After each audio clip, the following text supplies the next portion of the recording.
Sel nädalal kuulete Kuku raadio järjejutuminutites katkendeid Leila Eeritsa raamatust 4 ruutmeetrit kogemata vanglasse. Keegi meist ei usu, et võib enda ootamatult vanglast leida. Tallinna kesklinnas erootilist massaaži pakkuva salongi omanik Leila ka ei uskunud, kuid ühel hommikul pandi ta käed raudu. Nii algas tema keerulisim ja samas üllatavaim eluperiood. 4 ruutmeetrit kogemata vanglasse. Kirjastuselt Petrone print. Paralleelselt salongi haldamisega töötasin ka kinnisvaramaaklerina ning tol päeval läksin keskpäeval järjekordsele kliendile objekti näitama. Tagasiteel salongi jäin ristmikul rohelise tule süttimist ootama. Kui astusin tee ületamiseks sõbrale, võttis keegi mul vasakust küünarnukist kinni ja käskis nõudlikul häälel kaasa minna ja mitte vastu hakata. Olin pahviks löödud. Kas tõesti olin teele astunud punase tule ajal ja nüüd sellepärast vahistatud? Midagi muud ei tulnud pähegi. Mind viidi bensiinitankla juures seisvasse tumedasse autosse, pandi tagumisele istmele istuma ja kästi oodata. Mõne aja pärast topiti mulle nina alla tutvumiseks paberid, kus seisis, et mind arreteeritakse kahtlustatuna prostitutsiooni ja kupeldamise eest. Mõtlesin, et see on mingi nali. See ei saanud ju ometi tõsi olla. Aga nii see oli. Peale süüdistuse ettelugemist viidi mind 2 operatiivtöötaja vahel massaažisalongi, kus juba kuulati meie töötajaid üle ja konfiskeeriti asju. Kõndisin ringi nagu unes. Ma ei tajunud enese ümber toimuvat. Olin vait ja istusin sinna, kuhu kästi. Peale salongi sulgemist pandi mind politseiautosse ja toimetati Kolde arestimajja. Minult võeti ära kõik, mis võimalik. Seejärel viidi isiku tuvastamisele ja esimesele ülekuulamisele, mis esialgu piirnes vaid faktiliste asjaolude ettelugemisega. Peale ülekuulamist suleti mind kongi. Kell 8 õhtul saabus operatiivtöötaja Reimo. Ta teatas, et hommikul lähen ülekuulamisele ja küsis, kas tahan advokaati. Kerge muigega soovitas ta seda teha. Lasin siis helistada ainsale mulle teada olevale advokaadile, kuid selgus, et temal puuduvad kriminaalasjade õigused. Mul oli valida, kas lasen otsida uue või võtan advokaadi riigilt. Ma loobusin advokaadist üldse. Hommikul tuldi mulle järele ja viidi uuele ülekuulamisele. Sellel korral juba teise majja. Uurija küsis taas, kas tahan advokaati. Keeldusin, kuna mul polnud nagunii midagi varjata. Rääkisin talle kõigest. Rääkisin seda sama, millest mõni aeg varem Kroonikas ja Õhtulehes, et mul polnud õrna aimugi, et erootiline massaaž on Eestis keelatud tegevus. Nonsenss, hullumeelsus. Nagu meie salong oleks esimene olnud. Niisugused salongid eksisteerisid Tallinnas juba rohkem kui 10 aastat enne meid. Aga ometi hakati just meie turja kinni. Hurmav küünlavalgus, kaunis muusika ja massöör. Mis on selles kriminaalset? Kas seda saab võrrelda röövimise või kallaletungiga? Kas poleks siiski mõistlikum sellised salongid rahule jätta ja vastupidi just rohelist tuld näidata? Mitmetunnise kurnava ülekuulamise jooksul hakkas minuni jõudma teadmine, et erootiline massaaž on meil seadusega keelatud avalik teenus. 1,5 aasta jooksul käidi 2-3 korral ootamatult meie salongis ning anti mõista, et me teeme midagi ebaseaduslikku. Käidi 2-3 kaupa, ametitunnistust ei näidatud. Sisse marsiti nagu oma koju. Vangutati pead, viibutati sõrme, kontrolliti töötajate dokumente. Visiidi otsene eesmärk jäi neil kordadel arusaamatuks. Nüüd tagantjärele saan aru, mis oli nende eesmärk ja mõte. Ja kui ma oleksin sellele varem tähelepanu pööranud, oleksin olnud ilmselt kodus pannkooke küpsetamas ja mitte siin, arestimajas.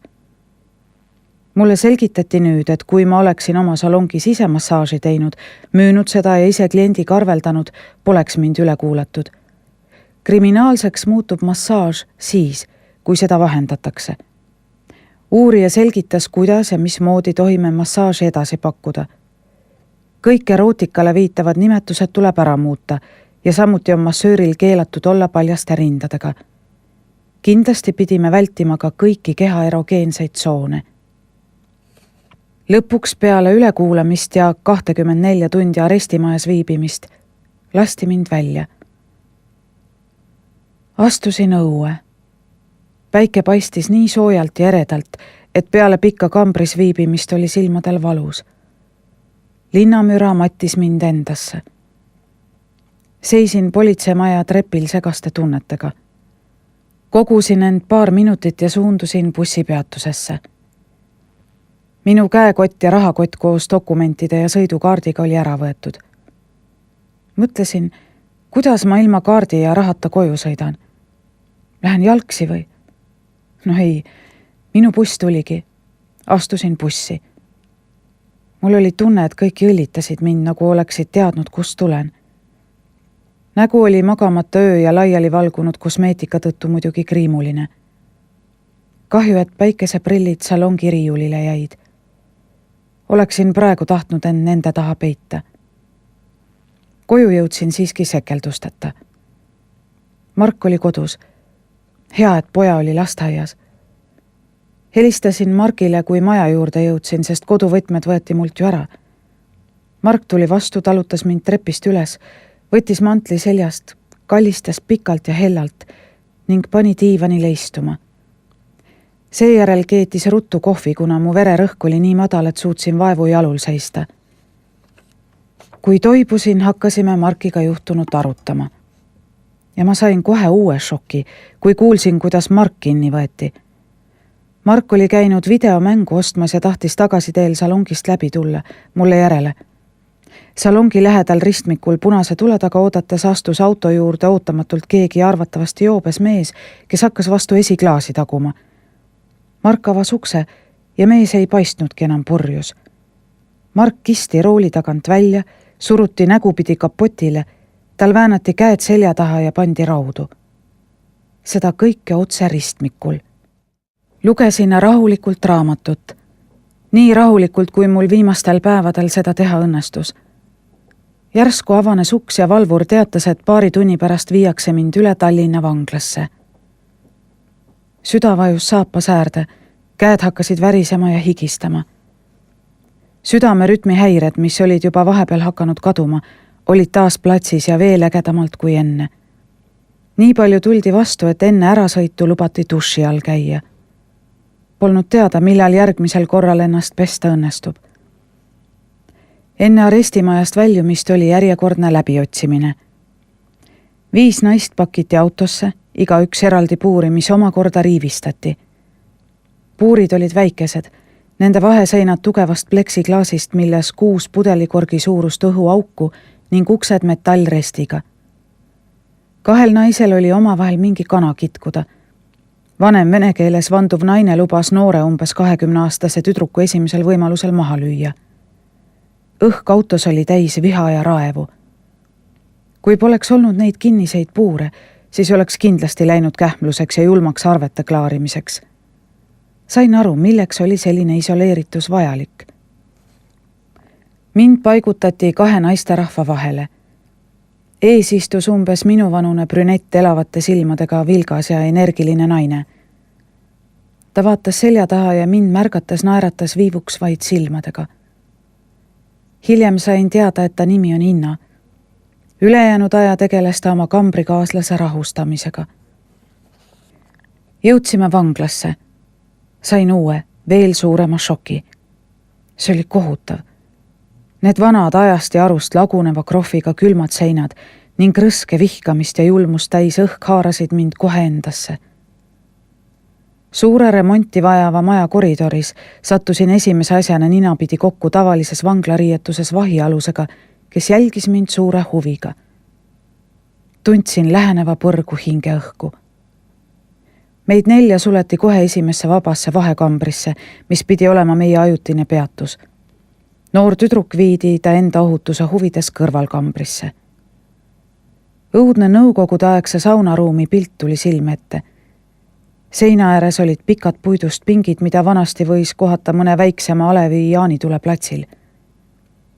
Ühel pingil seisid 5 plastkaussi mingisuguse jubeda väljanägemisega vedela söögi ja 5 plasttopsis piimaga. piimas ujusid kärbsed ja mustad karvad.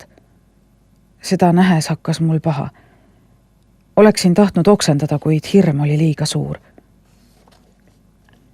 Seinad, mis kunagi olid roheliseks värvitud, olid nüüd pooleldi värvi ja krohvita. Veel säilinud siledatel kohtadel leidus hulgaliselt lektüüri ja autogramme nendelt, kes olid samuti siin oma vahepeatust tegemas ning kes otsustasid oma sisemise põlemise ja raevu seintele jäädvustada. Kongi nurgas seisis 100 vanune kraanikauss ja niinimetatud tualettruumi etendasid augud põrandal. Umbes 10 minutit hiljem avanes taas suure kolinaga raske rauduks ja järgemööda viidi meid vanglavarustust kätte saama. Laos võttis mind vastu teine vang. Sain madratsi, teki, padja, 2 lina, padjapüüri ja 2 käterätikut. Kõike seda üle andes tervitas mind see vang häbitu naeratuse saatel sõnadega. Tere tulemast põrgusse. Ma polnud võimeline midagi vastama. Mingi tohutu tuimus võttis võimust, nagu kõik see ei toimuks üldse minuga. Nagu oleks kõik unenägu ja kohe ärkan oma voodis ja lähen kööki, kus Mark koos pojaga pannkooke küpsetab. Kahjuks ma ei ärganud ja see jube uni ei saanud otsa. Tekid padjad käes oli järgmine käik läbi otsimistuppa. Kõigepealt läbisin suure metallidetektori nagu lennujaamades. Peale seda tuli korraldus lahti riietuda. Täielikult. Seal ma siis seisin, alasti nagu peale sündi.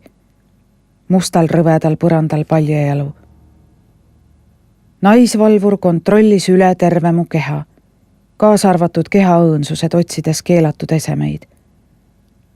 Samuti registreeriti tätoveeringute olemasolu. See oli väga alandav, kuid pidasin vastu. Järgnes fotoseanss teises kabinetis ja seejärel pidin maha lõikama küüned, mis takistasid sõrmejälgede võtmist.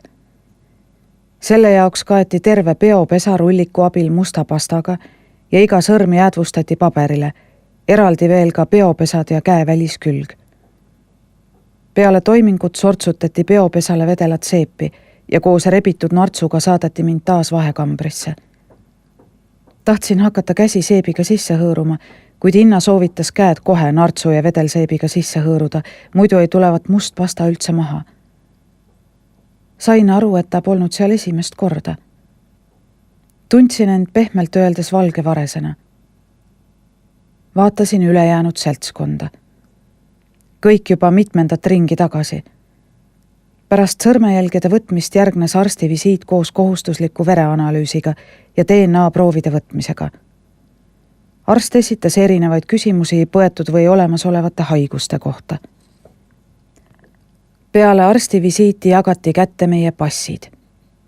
Need olid nime ja fotoga väikesed sildid, mis tuli väikese klambri abil kohe oma riiete külge kinnitada. Ilma selle nimesildita ei tohtinud kambrist minna ei õue, jalutama ega duši alla. Passita ei saanud välja kirjutatud ravimeid arstilt ega advokaadi jutule. Kõigi nende kohustuslike toimingute kulminatsiooniks oli meie kambritesse määramine. Inna soovitas küsida valvurilt, kas saaksime temaga ühte kambrisse. Sellest seltskonnast tundus ta mulle kõige adekvaatsema inimesena ja juba esimesel kohtumisel miski nagu tõmbas mind tema poole. Palusin mõttes Jumalat, et satuksin koos Innaga ühte kambrisse. Halleluuja! Taevas oli mind kuulda võtnud. Täna tuli arutlusele minu jalavõru asi. Kell 8:30 viidi mind teise majja, kus otsiti pealaest jalataldadeni läbi.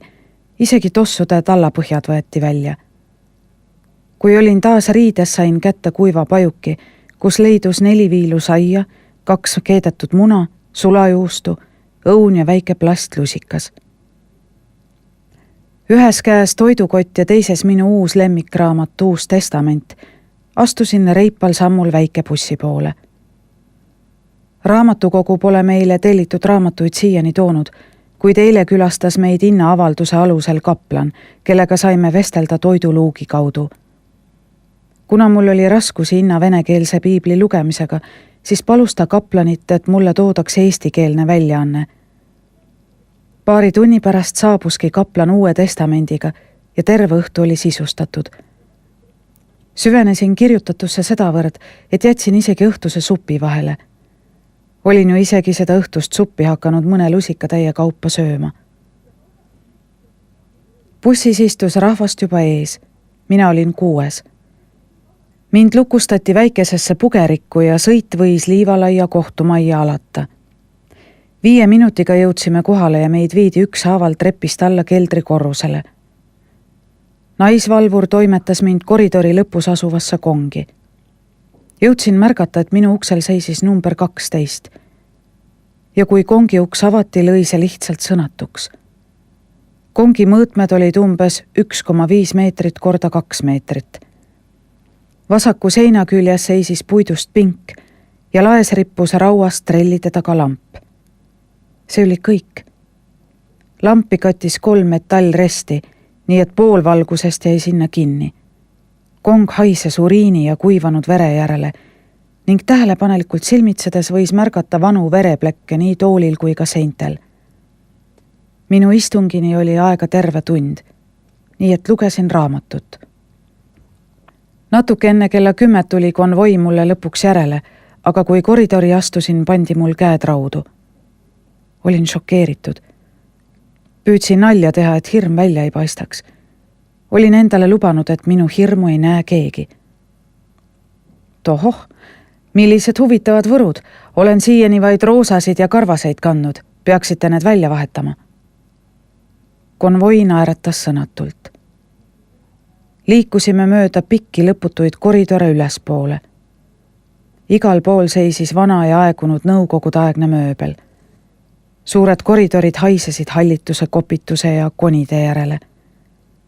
Hoidsin hinge kinni, et mitte köhima hakata. 3. korrusel jõudsime juba nüüdisaegsematesse ruumidesse. Astusin kohtuniku kabinetti, kus minu advokaat oli juba kohal. Seal istus ka prokurör. Püüdsin tabada ta pilku, kuid see ei õnnestunud. Iga kord, kui talle otsa vaatasin, pööras see hüään oma pilgu kõrvale. Ei tea, kas mu pilk kõrvetas või siis ei pidanud ta mind oma pilgu vääriliseks. Tegelikult suurt vahet polnud. Mu advokaat oli mu käsi raudus nähes sama šokeeritud kui mina. Kas need tõesti peavad peal olema? Hüüatas Raiko kohtuniku poole nördinult. Teie ees seisab rahulik ja adekvaatne inimene. Reeglid on kõigile samad, oli kohtuniku vastus. Andsin advokaadile silmadega märku, et minuga on kõik korras. Istung kestis veerand tundi ja me seisime terve selle aja püsti. Ainus küsimus, mille kohtunik Keha mulle esitas, oli: kas saate Jalavõru tööst aru? Raputasin pead. Alustasin, kuid kohtunik ei lasknud mul lõpetada. Miks te taotlete Jalavõru, kui sellest isegi aru ei saa? Torkas ta teraval toonil minu poole vaatamata. Te küsisite, kas saan aru, kuidas Jalavõru töötab. Ma ei tea Jalavõru tehnilisest poolest ja tsoonidest midagi, kuid Jalavõru olemusest kui sellisest ja eesmärgist olen teadlik. Te ei lasknud mul juttu lõpetada. Vastasin sama järsult ja resoluutselt.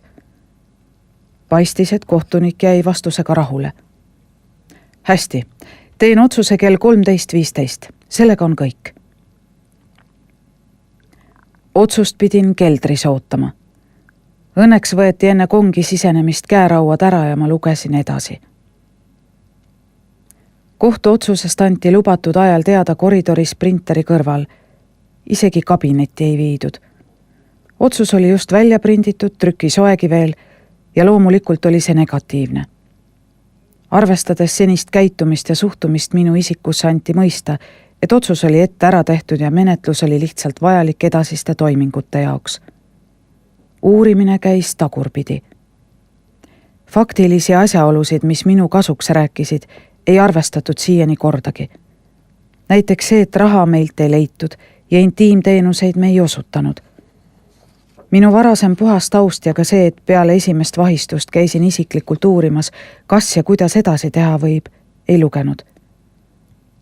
See pöörati minu vastu, nagu ma oleksin kõike nimme teinud. Kohtupaberites nendest isegi ei kirjutatud. Olin ennast selleks juba ette valmistanud, kuid lootus kustub ikka viimasena. Pidin otsusele sealsamas koridoris raudus kätega alla kirjutama. Raiko seisis minu kõrval ja oli täielikus masenduses. Ta palus konvoilt paar minutit, et minuga vestelda. Istusime diivanile ja olime pikalt lihtsalt vait. Kui ma lõpuks pilgu maast tõstsin, avas Raiko suu. Ta oli toimuvas täielikus segaduses. Tal olla tunduvalt kergem saada välja palju ohtlikumaid tegelasi, kes ei kannata minuga mingit võrdlust. Ütlesin talle, et nii see kõik pidigi minema. See on ju varem valmis kirjutatud stsenaarium, mille järgi kõik toimub. Kes natuke süüvida viitsib, saab isegi aru. Raiko vangutas pead ja lubas kontorisse tagasi jõudes hakata kohe Tallinna ringkonnakohtu jaoks määruskaebust vormistama. Täna oli meil käsitööpäev. Inna tegi leivast ja veest voolimismassi, millel on oma spetsiifiline tehnika. Vormileiva servad eemaldatakse, kastetakse vette ja voolitakse ühtlaseks massiks, mis oma konsistentsilt meenutab head ja pehmet plastiliini. Kui mass valmis, siis võta ja vooli, mida fantaasia vaid lubab. Inna valmistas kauneid palvehelmeid, 33 täringu kuubikute ja kuulikestega valmistatud helmest. Kinkis ühe neist ka mulle ja need palvehelmed said mulle väga oluliseks.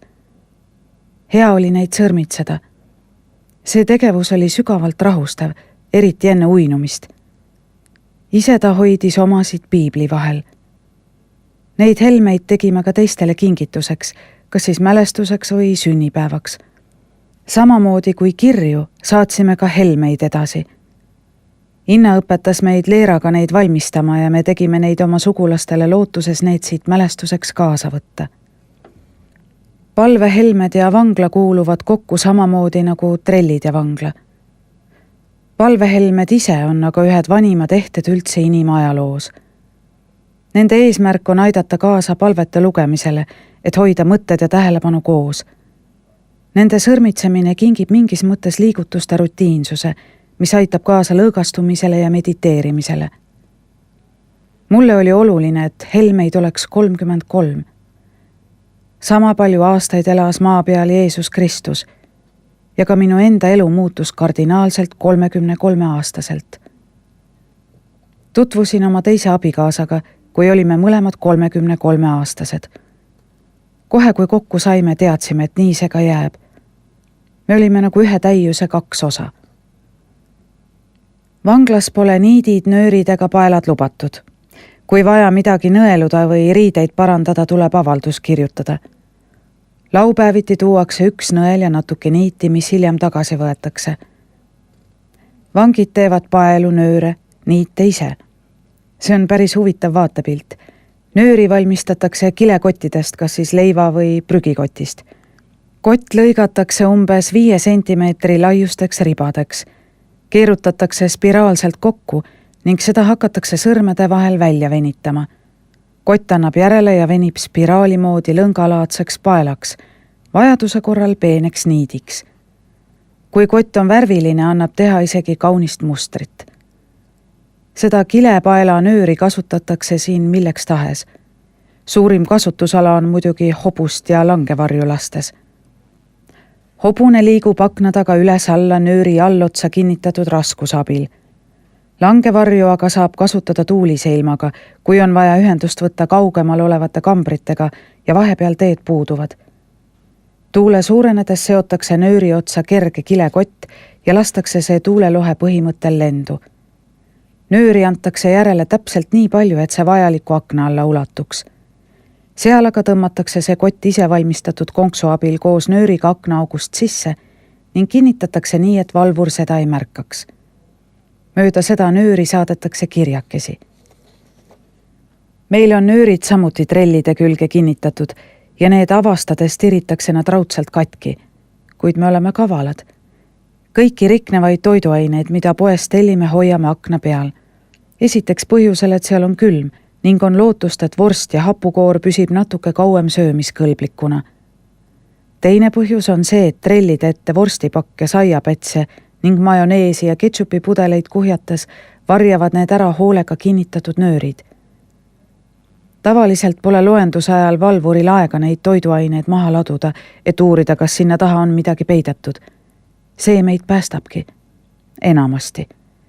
Kuid siis, kui toimub põhjalik läbiotsimine, ei aita ka see variant. Paljud kasutavad ise tehtud nööre ka kõrva- ja nabaaugu kaunistamiseks, mis on tegelikult rangelt keelatud. Inna aga valmistas nööri täringute ja kuulide paela otsa lükkamiseks. Täringumäng on vanglas üks igapäevasem, kuid samal ajal rangelt keelatud mäng. Siia pole lubatud täringuid kaasa võtta ega saata ja appi tuleb taas seesama ise valmistatud plastiliin.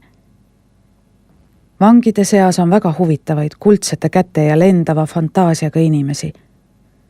Sellest segust valmistatakse täringuid, mis kuivavad paari päeva jooksul.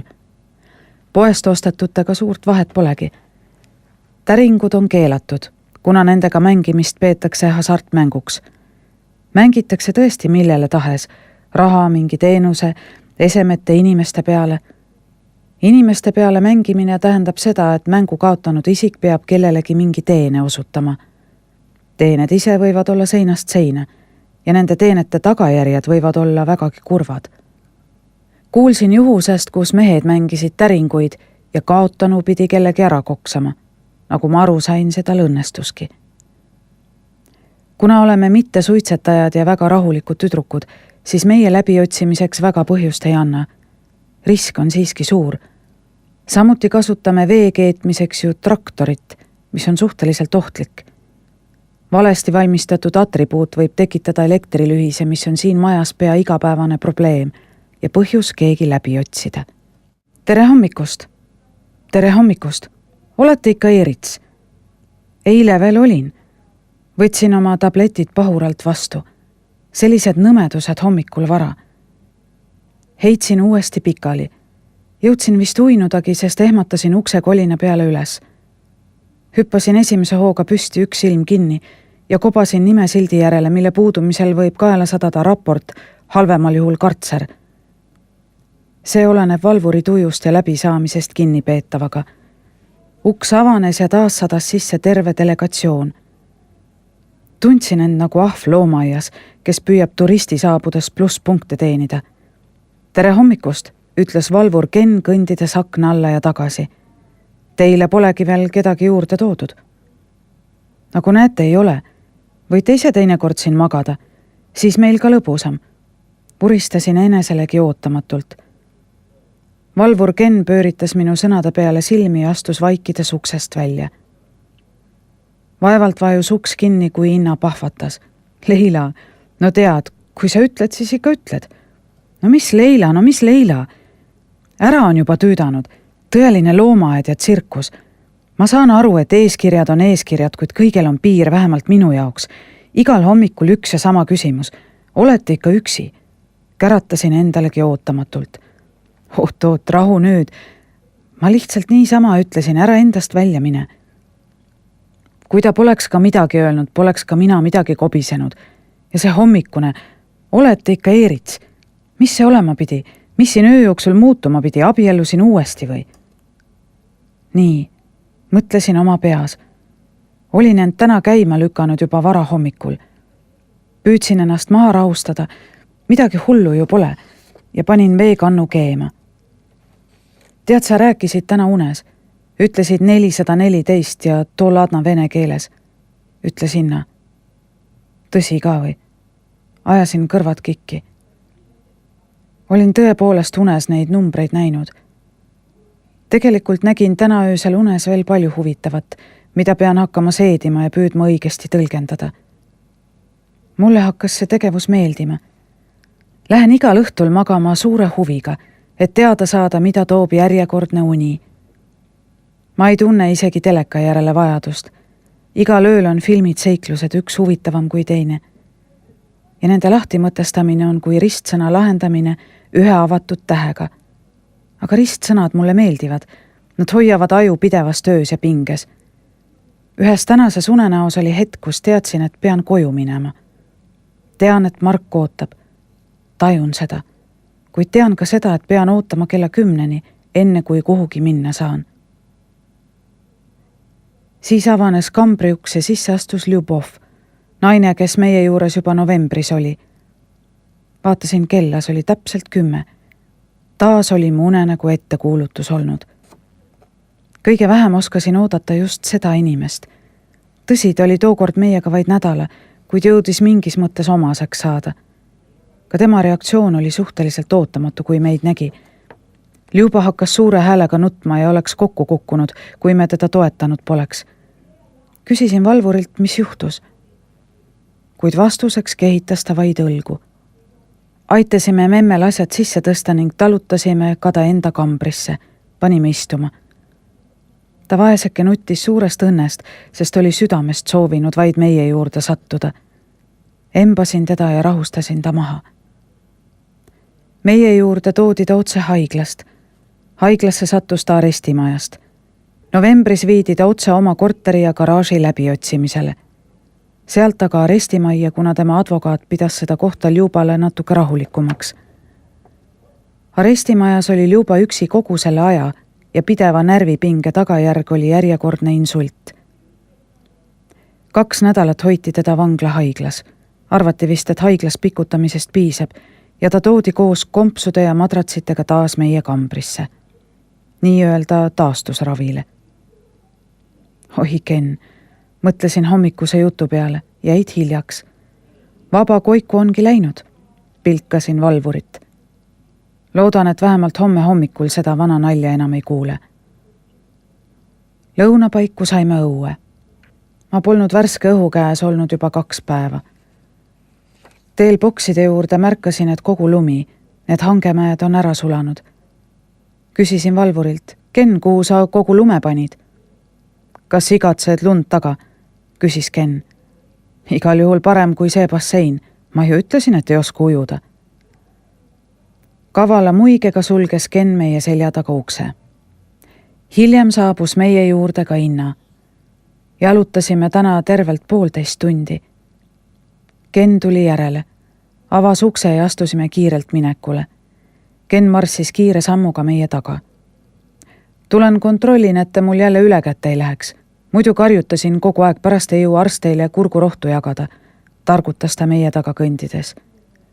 Kuule Ken, miks sa kogu aeg üldistad? Pidevalt paned meid kõiki ühte patta. Mina näiteks, kui sa pole siiani tähele pannud, üldse ei karju. Ma olen igati hea tüdruk olnud. No hea küll, sina jah ei karju. Aga mis siin tegelikult muud ikka teha? Igav ju. Mis igav, loe raamatuid. Mul on need juba läbi. Muide, kui sa veel ei tea, siis isegi raamatutel on siin limiit 5 tükki inimese kohta kuus. Mulle on sellest vähe. Ja mis jääb üle? Ainult karjuda. Romantika missugune? Siit vanglast otsid romantikat. Kus seda siin on? Iga nurga peal. Võta palju tahad. Ainult õhku ja romantikat ongi siin piisavalt. Pole veel limiite peal. Järjejutt. Leila Eerits. 4 ruutmeetrit kogemata vanglasse. Kirjastuselt Petrone print. Järjejutt.